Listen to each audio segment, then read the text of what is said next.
All right, Rurouni Kenshin Season 2, Episode 21, the conclusion to the Kyoto Fire Purgatory segment of the series. And I gotta say, a little bit of a mixed bag on this one. It's been going back and forth with the new material that's added. There's been stuff that have really psyched me up. Like, I'm not gonna lie to you guys. That cliffhanger 2 episodes ago when they reach the Purgatory and then all of a sudden Aoshi steps out of nowhere. I was more hyped probably than I've been watching this whole series because it was just something I was never expecting to see happen, you know? And I was really curious about where they were going to take it. Now, in my heart of hearts, I never really thought they would do the entire Kenshin versus Aoshi fight here on the Purgatory because it just wouldn't make sense for a lot of reasons. Shishio was right there watching. Like, there are things that would contradict upcoming events, right? However, I was like, well, I don't know where exactly they're going to take this, and so I'm going to give them a chance to see what happens here. And overall, I like seeing Aoshi because in the, in the manga or in the 90s anime, after his fight with Okina, you don't really see Aoshi for quite a while. So it's kind of a bummer to go as long as it goes without seeing Aoshi. So I like these little moments where, you know, they had Aoshi talking to Sojiro for a moment and then Aoshi showing up on the Purgatory. I just like more Aoshi in my life, you know? But now having 3 episodes of this event play out and then finding out where it ends up, which is pretty much nowhere, you know? It is very much a filler fight without much consequence. And there's really nothing else that it could have been. And I know that deep down, but seeing it play out and getting hyped up to see Kenshin's Kuzuryusen and all that stuff. And then, of course, the ship begins to explode and we don't get to see the actual, confrontation there. I can't lie that was a little bit of a bummer. Even though I knew they would never do it for real, I still can't help but feel like it's just such a tease. So let's talk about the big events and then we'll kind of go through the whole episode piece by piece. So the big events, obviously, Kenshin versus Aoshi doesn't really happen because Sanosuke heads to the engine room and they've had this kind of comedic back and forth between Sanosuke and Hoji, which I enjoy just for the comedy aspect of it. Like, I'll never miss an opportunity to see Sanosuke punch Hoji in the face. I mean, I love that. But the fact that it played out going further into this episode, I felt was unnecessary. I liked it in the last episode enough just because I thought it was funny. Hoji tries to stop him. He has a bouquet of flowers. He's beating him with it. It's just like a silly little moment that I liked. And then, Sanosuke knocking him out. But apparently, Hoji knows how to take a punch. And a punch from Sanosuke at that. So, all right. Hoji is not a fighter, okay? Hoji is a very, very important component to Shishio's empire or upcoming empire, but he's definitely not a combatant, So being able to take multiple punches from Sanosuke seems a little far-fetched to me, almost to the point where it kind of ruined that moment. Like the one moment in the last episode, hitting him with the flowers, the one punch, funny as shit, okay? But then continuing it into this episode, I felt was a little bit overboard, especially since Hoji stops the bombs. Now, the bombs are an important component given to him by Katsu, before he left Tokyo, that he's going to use to blow up the ship.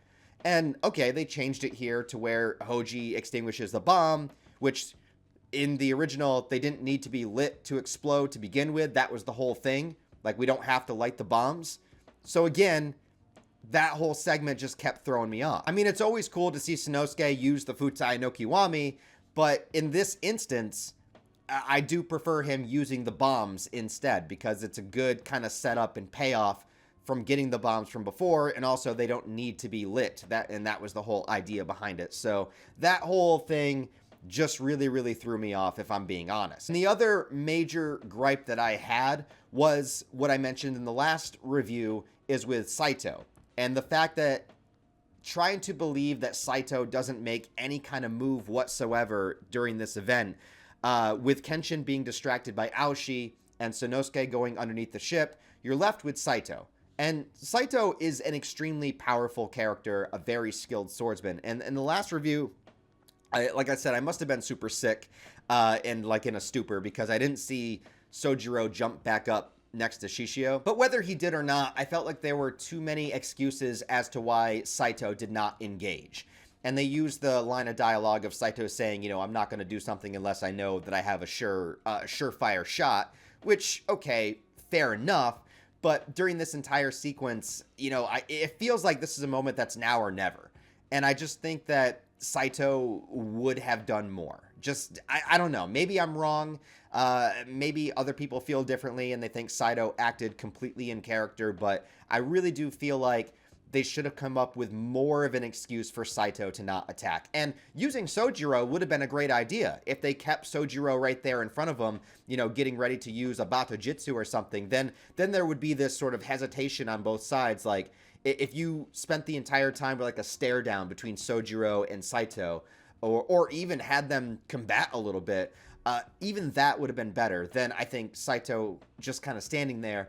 And then also with Yumi kind of stepping in front of Shishio. Not that he's like willing to just go around killing, you know, women, but like given the circumstance and giving her ties to Shishio, and given the fact that Saito does not have a reservation not to kill, I still don't think it was enough. And I know that might seem like I'm complaining a lot, and I'm really not trying to nitpick here. But I really just think they should have done more with Saito. And I also don't think the Hoji Sanosuke thing worked as well for me in this episode as it did in the last episode. However, there are still a lot of things I liked about this episode. Most particularly is everything happening back in Kyoto during the segment of everybody stopping the fires. I do like that sort of communal experience of everybody linking up together, the Oniwaban, the citizens of Kyoto, the firefighters, and everybody working together to prevent this. I thought that was a really good idea, how it was expanded upon, and how some of the fires did actually start and how they extinguished them. I like all of those things happening.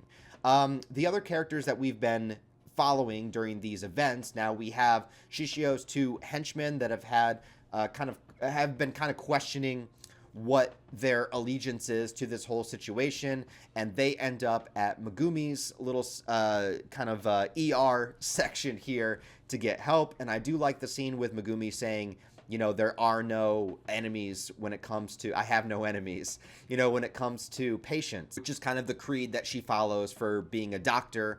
And there was a scene like that in the original 90s anime. I think it was in a different place, but it was something along the lines of the same thing where Megumi says, you know, it doesn't matter what he's done. A patient is a patient. We're here to heal people, regardless of their affiliations. And so I like that moment for Megumi. So that was nice. And I do like that we get more scenes with the Jupangatna kind of doing their thing.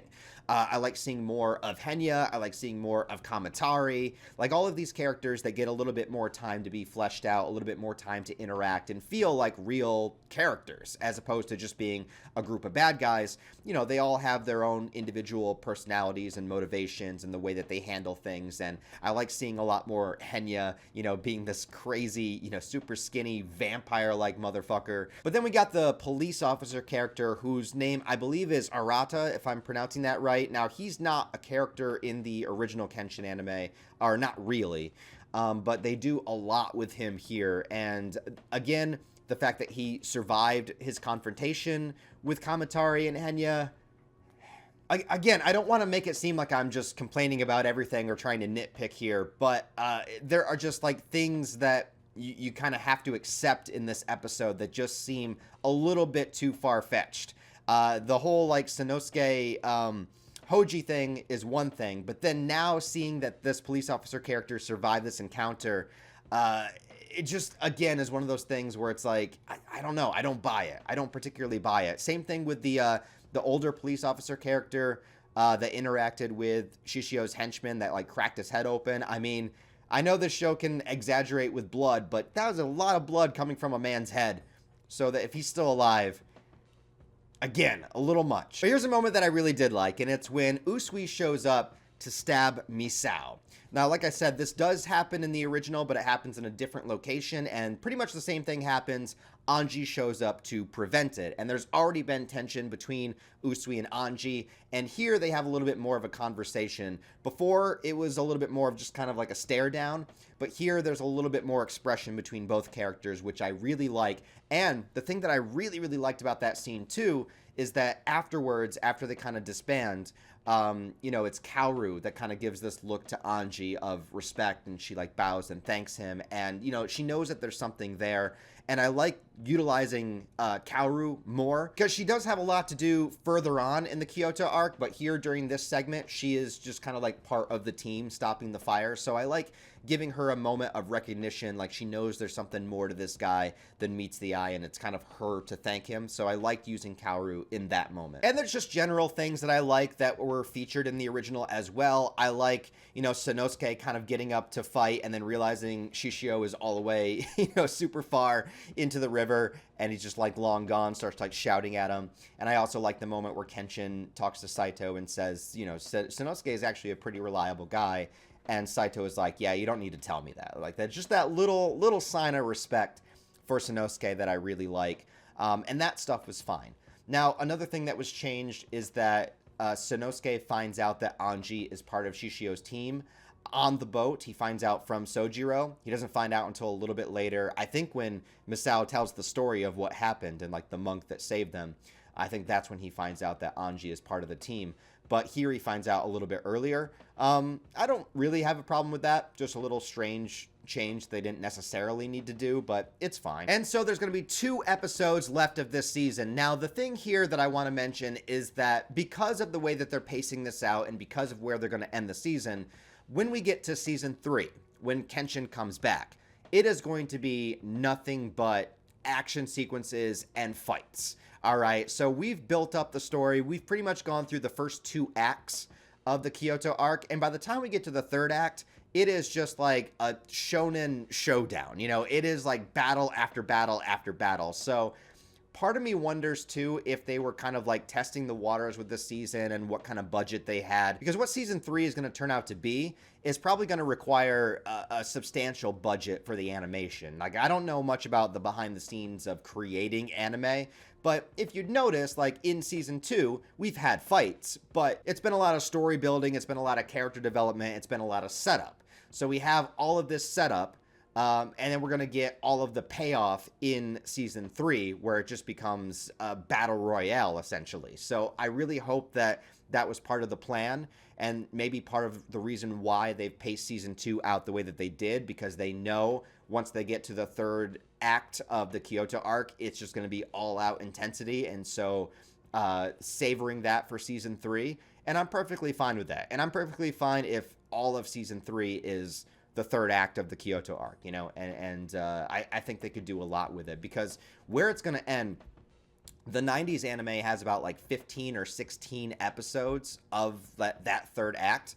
And if we get 23 episodes, I mean, they have to stretch it out a little bit, you know, but I feel like with the pacing that they've gone with, season 3 might be literally still all of the Kyoto arc until the end. We might not get past the Kyoto arc. Because of that, maybe it's worth the wait. Maybe it's worth the added material in season 2. Maybe it's worth the pacing to build us up and then give us the most epic season 3 of all time. So I don't know if that's the case, but I'm hoping so. But we got 2 episodes left of season 2, and my theory is that it's going to be like a regrouping of all the characters in the next episode, and I do think the finale might be the Shishio backstory, and if it's not, I think that might be the first episode of season 3, but we'll see. Anyways, guys, thanks for watching this video. Let me know what you think down below. Like I said, I'm not trying to complain and nitpick too much. It's just this episode did a lot of things that just kind of rubbed me the wrong way, but that doesn't mean that I dislike the overall experience. Overall, I think season 2 has been very, very good, and I'm very excited for the final 2 episodes. So let me know what you think down below. Leave all your thoughts, theories, opinions.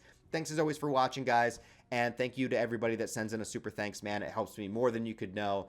I'm going to miss you guys when Kenshin is over for the season. So thanks for watching, guys. And I'll talk to you next week.